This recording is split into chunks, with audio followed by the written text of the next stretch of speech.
ಓಂ ನಮಃ ಶಿವಾಯ. ಪರಮಜ್ಯೋತಿ ಸ್ವರೂಪನಾಗಿರುವಂಥ ಪರಮಾತ್ಮ ಇವತ್ತಿನ ಮುರಳಿಯಲ್ಲಿ ನಮ್ಮೆಲ್ಲರಿಗೂ ಕೂಡ ಆತ್ಮಿಕ ಮಕ್ಕಳಾಗಿರ್ತಕ್ಕಂಥ ನಮ್ಮೆಲ್ಲರಿಗೂ ಕೂಡ ಆತ್ಮಿಕ ತಂದೆಯಾಗಿರುವಂತಹ ಶಿವಬಾಬಾರವರು ಒಂದು ವಿಶೇಷವಾಗಿರುವಂಥ ಹೋಮ್ವರ್ಕನ್ನು ಕೊಟ್ಟಿದ್ದಾರೆ. ಏನು ಅಂದರೆ, ಮಧುರ ಮಕ್ಕಳೇ, ನಡೆದಾಡ್ತಾ ತಿರುಗಾಡ್ತಾ ನನ್ನೊಬ್ಬನನ್ನು ನೆನಪು ಮಾಡಿ.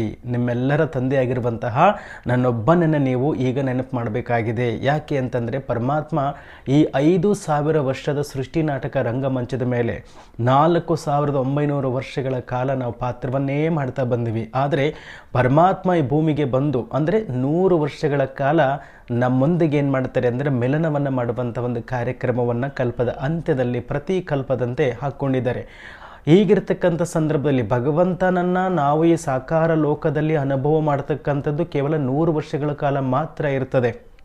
ಆತ್ಮಿಕ ವಾರ್ತಾಲಾಪವನ್ನು ಮಾಡಲಿಕ್ಕೆ ಇರುವಂಥ ಒಂದು ಅವಕಾಶ. ಈ ಒಂದು ಯುಗವನ್ನು ನಾವು ಸಂಗಮ ಯುಗ ಅನ್ನುವಂಥದ್ದಾಗಿ ಹೇಳ್ತಾ ಇದ್ದೀವಿ. ಕಲಿಯುಗದ ಅಂತ್ಯ ಮತ್ತು ಸತ್ಯುಗದ ಪ್ರಾರಂಭವನ್ನು, ಸತ್ಯುಗದ ಆದಿ ಮತ್ತು ಕಲಿಯುಗದ ಅಂತ್ಯವನ್ನು ಒಟ್ಟಾರೆಯಾಗಿ ನಾವು ಸಂಗಮ ಯುಗ ಅಂತಕ್ಕಂಥದ್ದಾಗಿ ಕರಿತಾ ಇದ್ದೀವಿ. ಈ ಸಂಗಮ ಯುಗದ ವಿಶೇಷವೇ ಆಗಿದೆ ಮಾನವರಿಂದ ಏನಾಗಬೇಕಾಗಿದೆ, ದೇವತೆಗಳಾಗಬೇಕಾಗಿದೆ ಅನ್ನುವಂತಹದ್ದು. ಇಲ್ಲಿ ನಾವೆಲ್ಲರೂ ಕೂಡ ಕವಡೆ ಸಮಾನರಾಗಿರ್ತಕ್ಕಂಥ ನಮ್ಮನ್ನೆಲ್ಲವನ್ನು ಕೂಡ ಭಗವಂತ ವಜ್ರ ಸಮಾನರನ್ನಾಗಿ ಮಾಡ್ತಾ ಇದ್ದಾರೆ. ಆದರೆ ನಾವು ಎಷ್ಟು ಪ್ರಮಾಣದಲ್ಲಿ ಕವಡೆಯಿಂದ ವಜ್ರ ಸಮಾನ ಆಗ್ತಾ ಇದ್ದೀವಿ, ಯಾವೆಲ್ಲ ದಿವ್ಯ ಗುಣಗಳನ್ನು ಧಾರಣೆ ಮಾಡ್ಕೊಂಡಿದ್ದೀವಿ, ಪರಮಾತ್ಮ ಹೇಳ್ತಕ್ಕಂತಹ ಅನೇಕ ಹೋಮ್ವರ್ಕ್ಗಳಲ್ಲಿ ನಾವು ಎಷ್ಟನ್ನು ಮಾಡಿದ್ದೀವಿ, ಅದನ್ನು ನಾವು ತಲೆ ಒಳಗಿಟ್ಕೊಳ್ಬೇಕಾಗ್ತದೆ. ಇವತ್ತು ವಿಶೇಷವಾಗಿ ಪರಮಾತ್ಮ ಅಂತಕ್ಕಂಥವನು ಹೇಳಿಬಿಟ್ಟಿದ್ದಾರೆ, ಮಧುರಾತಿ ಮಧುರ ಮಕ್ಕಳೇ, ಆತ್ಮಿಕ ಮಕ್ಕಳೇ, ನಡೆದಾಡ್ತಾ ತಿರುಗಾಡ್ತಾ ನೀವು ನನ್ನೊಬ್ಬನನ್ನೇ ನೆನಪು ಮಾಡಬೇಕಾಗಿದೆ. ಯಾಕೆ ಅಂತಂದರೆ, ಅನೇಕ ವರ್ಷಗಳ ಕಾಲ, ಅನೇಕ ಯುಗಗಳು ಅಂದರೆ 4 ಯುಗಗಳು, ಸತ್ಯಯುಗ, ತ್ರೇತಾಯುಗ, ದ್ವಾಪರಯುಗ, ಕಲಿಯುಗದಲ್ಲೆಲ್ಲ ನಾವು ಅಭಿನಯ ಮಾಡ್ತಾ ಬಂದಿವಿ. ಆದರೆ ಪರಮಾತ್ಮನ ನಾಮರೂಪದೇಶ ಕಾಲ ಕರ್ತವ್ಯವನ್ನು ಅರ್ಥ ಮಾಡ್ಕೊಳ್ಳಿಕ್ಕಾಗಲಿಲ್ಲ. ಆದ್ದರಿಂದ ಪರಮಜ್ಯೋತಿ ಸ್ವರೂಪನಾಗಿರ್ತಕ್ಕಂಥ ಪರಮಾತ್ಮನ ಈ ಧರೆಗೆ ಬಂದು ಪ್ರಜಾಪಿತ ಬ್ರಹ್ಮಾರವರ ತನುಮಾಧ್ಯಮದ ಮೂಲಕವಾಗಿ ತನ್ನ ಪರಿಚಯವನ್ನು ಕೊಟ್ಟದಷ್ಟಲ್ಲದೆ ನಮ್ಮ ಪರಿಚಯವನ್ನು ಕೂಡ ನಮಗೆ ಮಾಡಿಕೊಟ್ಟಿದ್ದಾರೆ. ಹಾಗಾದಾಗ ಆ ಪರಮಾತ್ಮನ ನೆನಪು ನಾವೆಷ್ಟು ಮಾಡಬೇಕಾಗಿದೆ. ಸಮಯ ಮಾತ್ರ ಬಹಳಷ್ಟು ಕಡಿಮೆ ಇದೆ. ಇರತಕ್ಕಂಥ ಕಡಿಮೆ ಸಮಯದಲ್ಲೂ ಕೂಡ ಆಲ್ರೆಡಿ ಸಾಕಷ್ಟು ಸಮಯ ಕಳೆದೋಗ್ಬಿಟ್ಟಿದೆ. ಇನ್ನು ಉಳಿದಿರತಕ್ಕಂತಹ ಕೆಲವು ವರ್ಷ, ಹೆಚ್ಚಂದ್ರೆ ಇನ್ನು 12 ವರ್ಷ ನಾವು ಪರಮಾತ್ಮನನ್ನು ನೆನಪು ಮಾಡ್ಬೋದು. ಪರಮಾತ್ಮನ ಸಾಂಗತ್ಯವನ್ನು ಈ ಒಂದು ಸಂಗಮ ಯುಗದಲ್ಲಿ ಅನುಭವ ಮಾಡ್ಬೋದಾಗಿದೆ. ಇಂತಹ ಒಂದು ಪರಿಸ್ಥಿತಿನಲ್ಲಿ ಪರಮಾತ್ಮ ಕೊಟ್ಟಂಥ ಹೋಮ್ವರ್ಕನ್ನು ನಾವೆಷ್ಟು ಮಾಡ್ತಾ ಇದ್ದೀವಿ. ಬಾಬಾ ಹೇಳ್ತಾರೆ, ನನ್ನೊಬ್ಬನನ್ನು ನೆನಪು ಮಾಡಬೇಕು ನೀವುಗಳು ಅಂತೇಳಿ. ಬಹಳ ಮುಖ್ಯವಾಗಿರುವಂಥ 2 ಮಾತುಗಳನ್ನು ಕೂಡ ಇವತ್ತಿನ ಮುರಳಿನಲ್ಲಿ ಹೇಳಿದ್ದಾರೆ, ಜ್ಞಾನ ಮತ್ತು ಯೋಗ. ಅವೆರಡು ಬಹಳ ಮುಖ್ಯವಾಗಿರ್ತಕ್ಕಂಥ ಮಾತುಗಳು. ಅದನ್ನು ನೀವು ಚೆನ್ನಾಗಿ ಅರ್ಥ ಮಾಡ್ಕೊಳ್ಬೇಕು. ಪರಮಾತ್ಮನ ಮಕ್ಕಳಾಗಿರ್ತಕ್ಕಂಥ ನಾವೆಲ್ಲರೂ ಕೂಡ ಏನು ಮಾಡಿದ್ದೀವಿ ಅಂತಂದರೆ, ಜ್ಞಾನ ಸಂಪೂರ್ಣರಾಗ್ಬಿಟ್ಟಿದ್ದೀವಿ. ಜ್ಞಾನದಲ್ಲಿ ಯಾವುದೇ ರೀತಿಯಾಗಿರುವಂಥ ಪ್ರಶ್ನೆಗಳು ಇಲ್ಲ ನಮಗೆ. ಪರಮಾತ್ಮನ ಒಂದು ಪ್ರತಿನಿತ್ಯ ಮುರಳಿಯನ್ನು ಕೇಳಿ ನಾವು ಜ್ಞಾನ ಸಂಪೂರ್ಣರಾಗ್ಬಿಟ್ಟಿದ್ದೀವಿ. ಆದರೆ ಯೋಗ ಪೂರ್ಣರಾಗಬೇಕಾಗಿದೆ ಅಲ್ವೇ? ನಾವು ಯೋಗವನ್ನು ಎಷ್ಟು ಪ್ರಮಾಣದಲ್ಲಿ ಮಾಡ್ತೀವಿ? ನಾವು ಎಷ್ಟೇ ಜ್ಞಾನವನ್ನು ಒತ್ತರೂ ಕೂಡ ಅದು ಥಿಯರಿ ಮಾತ್ರ ಆಗಿರುತ್ತದೆ. ಆದರೆ ಯೋಗ ಇದೆಯಲ್ಲ, ಅದು ನಮ್ಮ ವಿಕರ್ಮವನ್ನು ವಿನಾಶ ಮಾಡ್ತದೆ. ದ್ವಾಪಾರ ಯುಗದಿಂದ ಹಿಡಿದು ಇಲ್ಲಿಯವರೆಗೆ ಸುಮಾರು 63 ಜನ್ಮಗಳಿಂದನೂ ಕೂಡ ಪಾಪಗಳನ್ನು ಏನು ಮಾಡ್ಕೊಂಡು ಬಂದೀವಲ್ಲ, ಗೊತ್ತಿಲ್ಲದೆ ಅನೇಕ ರೀತಿಯಾಗಿರ್ತಕ್ಕಂಥ ಪಾಪಗಳನ್ನು ಮಾಡ್ಕೊಂಡು ಬಂದಿದ್ದೀವಿ. ಆ ಎಲ್ಲ ಪಾಪಗಳನ್ನು ನಾವು ಸಂಪೂರ್ಣವಾಗಿ ಚುಕ್ತ ಮಾಡಿದಾಗ, ನಮ್ಮ ಕಾರ್ಮಿಕ ಅಕೌಂಟನ್ನು ನಾವು ಯಾವಾಗ ಸೆಟ್ಲ್ ಮಾಡ್ತೀವೋ ಆಗ ನಾವು ಕರ್ಮಾತೀತರಾಗ್ತೀವಿ.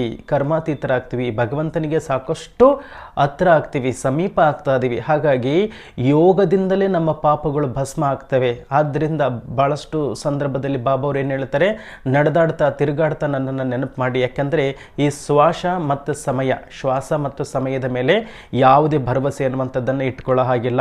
ಈಗ ಇತ್ತೀಚೆಗೆ ನೋಡ್ತಾ ಇದ್ದೀರಿ, ಹಾರ್ಟ್ ಅಟ್ಯಾಕ್ ಭಾಳಷ್ಟು ಜನಗಳಿಗೆ ಆಗ್ತಾ ಇದ್ದಾವೆ. 5 ನಿಮಿಷದ ಹಿಂದೆ ಇದ್ದವರು 5 ನಿಮಿಷದ ನಂತರ ಅವರು ಇರೋದೇ ಇಲ್ಲ ಅಲ್ಲಿಗೆ. ಹಾಗಾದರೆ ಅವರ ಸಾಧನೆ ಏನು? ಅದನ್ನು ಸ್ವಲ್ಪ ನಾವು ಯೋಚನೆ ಮಾಡಬೇಕಾಗತ್ತೆ. ಒಂದು ವೇಳೆ ನಾನು ಈಗ ಶರೀರವನ್ನು ಬಿಟ್ಟೆ ಅಂತ ಹೇಳಿದ್ರೆ ಮುಂದಿನ ನನ್ನ ಪದವಿ ಏನಾಗಿರ್ಬೋದು, ನನ್ನ ಜನ್ಮ ನಾನು ಎಲ್ಲಿ ಪಡ್ಕೊಳ್ಬೋದಾಗಿದೆ?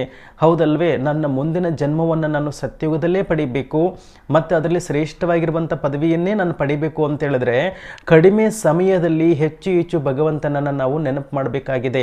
ಮತ್ತೊಂದು ಮಾತನ್ನು ಬಾಬಾ ಅವರು ಹೇಳ್ತಾರೆ, ಮಕ್ಕಳೇ, ಅಂತಿಮದಲ್ಲಿ ಘೋರವಾಗಿರ್ತಕ್ಕಂಥ ಯುದ್ಧಗಳು ಸಂಭವಿಸ್ತಾ ಇದ್ದಾವೆ. ಎಲ್ಲ ಪಂಚವಿಕಾರಗಳು ತಮ್ಮ ರೌದ್ರ ನರ್ತನವನ್ನು ಮಾಡ್ತವೆ. ಅಂಥ ಸಂದರ್ಭದಲ್ಲಿ ನಿಮ್ಮನ್ನೆಲ್ಲ ನಾನು ನನ್ನ ಕಣ್ಣರೆಪ್ಪೆ ಮೇಲೆ ಕರ್ಕೊಂಡು ಹೋಗ್ತೀನಿ. ಆದರೆ ನಿಮ್ಮನ್ನೆಲ್ಲ ನನ್ನ ಕಣ್ಣರೆಪ್ಪೆ ಮೇಲೆ ಕರ್ಕೊಂಡು ಹೋಗಬೇಕು ಅಂತೇಳಿದ್ರೆ ನೀವು ಕರ್ಮಾತೀತರಾಗಬೇಕಾಗಿದೆ, ಸಂಪೂರ್ಣರಾಗಬೇಕಾಗಿದೆ, ಬಾಬ್ ಸಮಾನ ಆಗಬೇಕಾಗಿದೆ. ಅದಕ್ಕೆ ನಾನು ಕೊಡ್ತಕ್ಕಂಥ ಯುಕ್ತಿ ಕನಿಷ್ಠ 8 ಗಂಟೆಗಳ ಕಾಲ ನೀವು ನನ್ನನ್ನು ನೆನಪು ಮಾಡಬೇಕು ಅಂತಕ್ಕಂಥ ಮಾತನ್ನು ಹೇಳ್ತಾರೆ. 8 ಗಂಟೆಗಳ ಕಾಲ ಅಂದರೆ ಒಂದು ಕಡೆಗೆ ಸ್ಥಿರವಾಗಿ ಕೂತ್ಕೊಂಡು 8 ಗಂಟೆಗಳ ಕಾಲ, ಬೆಳಗ್ಗೆ 1-2 ಗಂಟೆ, ಸಂಜೆ 1-2 ಗಂಟೆ, ಮಧ್ಯಾಹ್ನ, ನಿಮಗೆ ಯಾವಾಗ ಸಮಯ ಸಿಗುತ್ತೋ ಹಾಗೆ ಒಟ್ಟು 8 ಗಂಟೆಗಳ ಕಾಲ. ಆದರೆ ಸರ್ಕಾರಿ ಉದ್ಯೋಗ ಆಗಿರ್ಬೋದು, ಖಾಸಗಿ ಉದ್ಯೋಗ ಆಗಿರ್ಬೋದು, ಹೀಗೆ ಲೌಕಿಕದಲ್ಲಿರ್ತಕ್ಕಂತಹ ಸಂಬಂಧಿಕರನ್ನು ಕೂಡ ಅಥವಾ ಮನೆಯಲ್ಲಿರ್ತಕ್ಕಂತಹ ಸದಸ್ಯರನ್ನು ಕೂಡ ನಿಭಾವಣೆಯನ್ನು ಮಾಡ್ತಕ್ಕಂಥವರಿಗೆ ಸ್ವಲ್ಪ ಕಷ್ಟ ಸಾಧ್ಯವಾಗಬಹುದು. ಹಾಗಾಗಿ ಅವರೆಲ್ಲರೂ ಕೂಡ ಸ್ವಲ್ಪ ಸಮಯ ಯಾವಾಗ ಸಿಗುತ್ತಾಗ ಎತ್ತಿಟ್ಟು ಪರಮಾತ್ಮನನ್ನು ನೆನಪು ಮಾಡಬೇಕು. ನಾನು ಆತ್ಮನಾಗಿದ್ದೇನೆ, ನನ್ನ ತಂದೆ ಪರಮಾತ್ಮನಾಗಿದ್ದಾನೆ. 5000 ವರ್ಷದ ಹಿಂದೆ ಸೃಷ್ಟಿ ನಾಟಕ ರಂಗಮಂಚದ ಮೇಲೆ ನನ್ನ ಮೂಲ ಮನೆಯಾಗಿರುವಂತಹ ಪರಮಧಾಮದಿಂದ ನಾನು ಪಾತ್ರಾಭಿನಯ ಮಾಡಲಿಕ್ಕೆ ಬಂದಿದ್ದೆ.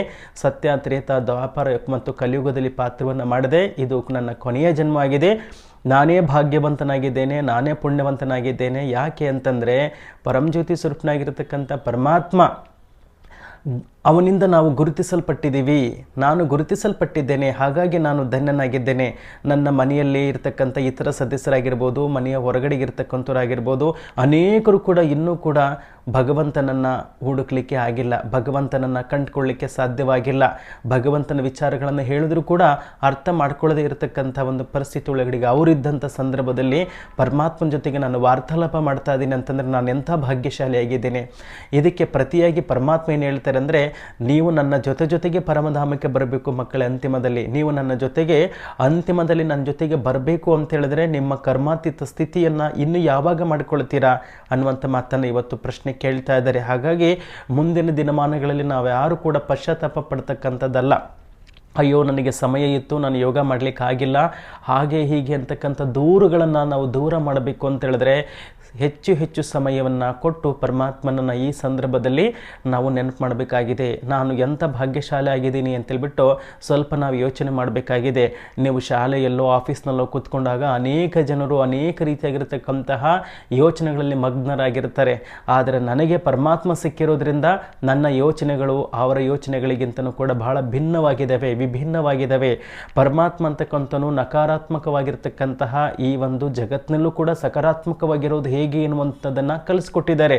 ಅನೇಕ ಸಂದಿಗ್ಧ ಪರಿಸ್ಥಿತಿಗಳು ಬಂದ ಸಂದರ್ಭದಲ್ಲಿ, ಕ್ರೋಧ ಬಂದ ಸಂದರ್ಭದಲ್ಲಿ, ಹೀಗೆ ವಿಕಾರಗಳು ನನ್ನನ್ನು ಇಲ್ಲಿ ಆಕ್ರಮಣ ಮಾಡಿದ ಸಂದರ್ಭದಲ್ಲಿ ಅದರಿಂದ ನಾನು ಹೇಗೆ ರಕ್ಷಣೆ ಮಾಡಿಕೊಳ್ಬೇಕು ಆ ಒಂದು ಜ್ಞಾನವನ್ನು ಕೂಡ ಪರಮಾತ್ಮ ನಮಗೆ ಕೊಟ್ಬಿಟ್ಟಿದ್ದಾರೆ. ಹಾಗಾಗಿ ನಮಗೆ ಈ ವಿಕಾರಗಳ ವಿರುದ್ಧ ಯುದ್ಧ ಮಾಡ್ತಕ್ಕಂಥದ್ದು ಕಷ್ಟವೇನಲ್ಲ. ಆದರೂ ಕೂಡ ಪರಮಾತ್ಮನ ಜ್ಞಾನವನ್ನು ಪಡಿತಾ ಇದ್ದು ಮುರುಳಿನ ಕೇಳ್ತಾ ಇದ್ದರೂ ಕೂಡ ವಿಕಾರಗಳ ಜೊತೆಗೆ ನಾವು ಯುದ್ಧ ಮಾಡ್ತಕ್ಕಂಥದ್ದು ಅಲ್ಲ. ಯಾಕೆ ಅಂತಂದರೆ ಆ ಯುದ್ಧ ಅಂತಕ್ಕಂಥದ್ದನ್ನು ನಾನು ಪ್ರಾರಂಭ ಏನು ಮಾಡಿದ್ದೀವಲ್ಲ ಅದನ್ನು ಸಂಪೂರ್ಣವಾಗಿ ಒಂದು ಪೂರ್ಣ ವಿರಾಮವನ್ನು ಹಾಕಬೇಕು. ಅದರ ಜೊತೆಗೆ ಯುದ್ಧ ಅಂತೇಳಿದ್ರೆ ನಮಗೆ ಇರ್ತಕ್ಕಂಥ ಒಂದೇ ಒಂದು ಶಸ್ತ್ರ ಮತ್ತು ಅಸ್ತ್ರ ಯಾವುದಪ್ಪ ಅಂದರೆ ಯೋಗ ಯೋಗ ಯೋಗ ಯೋಗ. ಹಾಗಾಗಿ ಪರಮಾತ್ಮ ಬಹಳ ಸರಳವಾಗಿ ನನ್ನನ್ನು ನೆನಪು ಮಾಡಿ ಮಕ್ಕಳೇ, ನನ್ನನ್ನು ನೆನಪು ಮಾಡಿ ಮಕ್ಕಳೇ ಅಂತೇಳಿ. ಇನ್ನೂ ಬಹಳ ಸಂದರ್ಭದಲ್ಲಿ ಪರಮಧಾಮದಲ್ಲಿ ನನ್ನನ್ನು ನೆನಪು ಮಾಡಿ ಅಂತ ಮಟ್ಟ ಹೇಳಿದ್ದಾರೆ. ಅಂದರೆ ಬೇರೆ ಯಾವುದೇ ಚಿತ್ರಗಳೆಲ್ಲ, ಬ್ರಹ್ಮ ಬಾಬಾರವನ್ನು ಕೂಡ ನೆನಪು ಮಾಡಲಿಕ್ಕೆ ಹೋಗಬೇಡಿ, ಸೋದರ ಸಂಬಂಧಿಗಳನ್ನು ಕೂಡ ನೆನಪು ಮಾಡಲಿಕ್ಕೆ ಹೋಗಬೇಡಿ. ನೀವು ನನ್ನನ್ನು ಜ್ಯೋತಿರ್ಬಿಂದು ಸ್ವರೂಪನಾಗಿದ್ದೇನೆ ಅಲ್ವೇ, ಅದನ್ನು ಸ್ಮೃತಿಯಲ್ಲಿ ತೆಗೆದುಕೊಂಡು ಬಿಟ್ಟು ನನ್ನನ್ನು ನೆನಪು ಮಾಡಬೇಕು, ಪರಮಧಾಮದಲ್ಲಿ ನೆನಪು ಮಾಡ್ಕೊಳ್ಬೇಕು ಅಂತ ಹೇಳ್ತಾ ಇದ್ದಾರೆ. ಹೀಗೆ ನಾವು ಸಂಪೂರ್ಣರಾದಂಥ ಸಂದರ್ಭದಲ್ಲಿ ಭಗವಂತನನ್ನು ಹೆಚ್ಚು ನೆನಪು ಮಾಡಿದ ಸಂದರ್ಭದಲ್ಲಿ ಕೇವಲ ನಾನು ಮಾತ್ರ ನೆನಪು ಮಾಡ್ತಕ್ಕಂಥದ್ದಲ್ಲ, ನನ್ನ ಸಂಬಂಧಿಕರನ್ನು ಕೂಡ, ಅಂದರೆ ನನ್ನ ಸಂಪರ್ಕದಲ್ಲಿ ಬರ್ತಕ್ಕಂಥ ಪ್ರತಿಯೊಬ್ಬರಿಗೂ ಕೂಡ ಪರಮಾತ್ಮನ ಪರಿಚಯವನ್ನು ಕೊಡಬೇಕಾಗಿದೆ. ಯಾರೇ ನಮ್ಮ ಸಂಪರ್ಕದಲ್ಲಿ ಬಂದರೂ ಕೂಡ ಅವರು ಕೇಳೋದಿಲ್ಲ ಅಂತ ಹೇಳಿದ್ರೆ ನಾವು ಏನಪ್ಪ ಅಂದರೆ ಮಹಾದಾನಿ, ಅಂದರೆ ಸಂಕಲ್ಪದ ಮೂಲಕವಾಗಾದ್ರೂ ಕೂಡ ಅವರಿಗೆ ಹೇಳಬೇಕು. ಅವ್ರು ಕೇಳೋದಿಲ್ಲ ಅಂತ ಗೊತ್ತಾಗಿದೆ. ಅವರ ಹಣೆಯ ಮಧ್ಯದಲ್ಲಿ ನೋಡ್ತಾ ನಾವೇನು ಮಾಡಬೇಕಾಗಿದೆ, ನೀನು ಆತ್ಮನಾಗಿದ್ದೀಯಾ, ನೀನು ಪರಮಾತ್ಮನ ಮಗನಾಗಿದ್ದೀಯಾ, ನೀನು ನನ್ನ ಸಹೋದರನಾಗಿದ್ದೀಯಾ. ಸೃಷ್ಟಿ ನಾಟಕ ರಂಗಮಂಚದ ಮೇಲೆ ನಾವೆಲ್ಲರೂ ಕೂಡ ಪಾತ್ರ ಮಾಡ್ತಾ ಬಂದು ಸ್ವಯಂ ಪರಮಾತ್ಮನನ್ನು ನಾವೆಲ್ಲರೂ ಕೂಡ ಮರೆತು ಬಿಟ್ಟಿದ್ದೀವಿ. ಹಾಗಾಗಿ ವಿಸ್ಮೃತಿಗೊಂಡಿರ್ತಕ್ಕಂಥ ನಮ್ಮೆಲ್ಲರನ್ನು ಕೂಡ ಎಚ್ಚರಿಸಲಿಕ್ಕೋಸ್ಕರನೇ 5000 ವರ್ಷದ ನಂತರ ಪರಮಾತ್ಮ ಅಂತಕ್ಕಂಥನು 1936ರಿಂದ ಈ ಒಂದು ಜ್ಞಾನವನ್ನು ಎಲ್ಲ ಕಡೆಗೆ ಪ್ರಸಾರ ಮಾಡಬೇಕಂತೇಳ್ಬಿಟ್ಟು ಬ್ರಹ್ಮ ಬಾಬಾರವರ ತನುಮಾಧ್ಯಮವನ್ನು ಬಳಕೆ ಮಾಡಿಕೊಂಡಿದ್ದಾರೆ ಅಂತೇಳ್ಬಿಟ್ಟು ಮಾನಸಿಕವಾಗಿ ಅಂದರೆ ಸಂಕಲ್ಪ ರೂಪದಲ್ಲಿ ನಾವು ಅವರಿಗೆ ತಲುಪಿಸ್ಬೇಕು. ಅದು 100% ಕೆಲಸ ಮಾಡೇ ಮಾಡ್ತದೆ. ಸೊ ಹೀಗೆ ನಾವು ಚಿಂತನ ಮಂಥನವನ್ನು ಮಾಡ್ತಾ ಹೋದಾಗ ಬಾಬಾರವರಿಗೆ ಭಾಳಷ್ಟು ಹತ್ತಿರ ಆಗಿಬಿಡ್ತೀವಿ. ಹಾಗೆ ಯಾಕಂದರೆ ಇದು ನಮಗೆ ಕರ್ತವ್ಯನೇ ಆಗಿದೆ. ಸಂದೇಶ ದೂತರು ನಾವೆಲ್ಲರೂ ಕೂಡ ಪೈಗಂಬರರು ಅಂತ ಬಾಬಾ ಹೇಳಿಬಿಟ್ಟಿದ್ದಾರೆ. ಈ ಸಂದೇಶವನ್ನು ನಾವು ಅನೇಕರಿಗೆ ಕೊಡಬೇಕಾಗಿದೆ, ಮೌಢ್ಯತೆಯಿಂದ ಹೊರಗಡೆಗೆ ಕರೆದುಕೊಂಡು ಬರಬೇಕಾಗಿದೆ. ಯಾಕೆ ಅಂದರೆ ಈಗಿಲ್ಲದಿದ್ದರೆ ಇನ್ನೆಂದಿಗೂ ಇಲ್ಲ ಅಂತ ಬಾಬಾ ಅವರು ಹೇಳಿದ್ದಾರೆ ಅಲ್ವೇ. ಓಂ ಶಾಂತಿ.